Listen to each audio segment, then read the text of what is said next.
नमस्कार मित्रांनो, तुम्ही पाहता चॅनल 7 मराठी कायद्याची। या चॅनलवर प्रथमतः तुमचं सर्वांचं स्वागत। मित्रांनो, पैशाच्या संदर्भात आपण ट्रायल कोर्टामध्ये म्हणजे तालुका दंडाधिकारी यांच्यासमोर दावे दाखल करतो आणि हे दावे दाखल झाल्यानंतर दाव्याचे हिअरिंग होऊन दावा मंजूर केला जातो।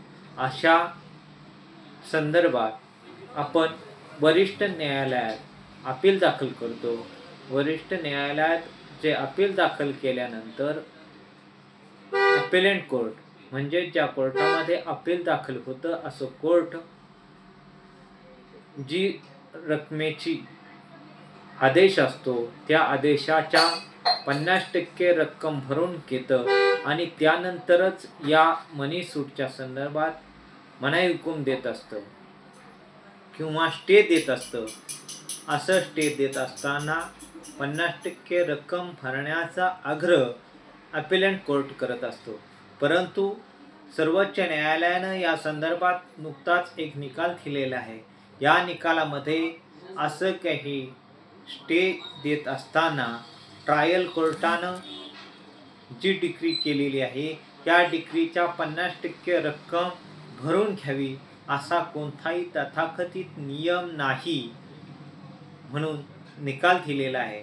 त्या केसचं नाव आहे लाईफस्टाईल इक्विटी व्हर्सेस बेनाम अंजाम, सुप्रीम कोर्ट 2025।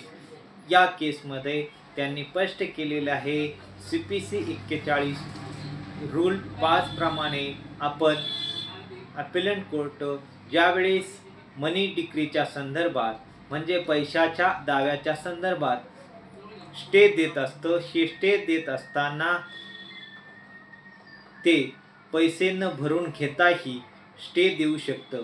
परंतु हे स्टे देत असताना काही गोष्टी कोर्टानं पाहणं गरजेचं असतं। त्यासाठी जे काही मनी सूट मंजूर झालेला आहे हा मनी सूट दाखल करत्यावेळी काही अवैध डॉक्युमेंट दाखल केले आहेत का किंवा या संदर्भात काही प्रेसिडेंटच्या विरुद्ध जाऊन निकाल दिलेला आहे का, या गोष्टी पाहणं अपेलेंट कोर्टानं पाहणं गरजेचं असतं। तसेच अशा मनी सूटच्या संदर्भात एखादं असमर्थनीय असं कृत्य जर असेल तर कोर्ट यामध्ये पैसे भरून न घेताही स्टे देऊ शकतं आणि ही स्टे देत असताना अपेलेंट यांचा जे काही परिस्थिती आहे या गोष्टीचाही कोर्ट विचार करू शकतं।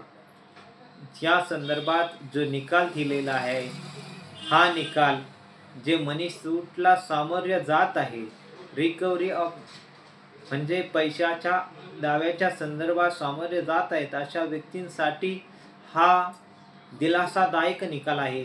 धन्यवाद।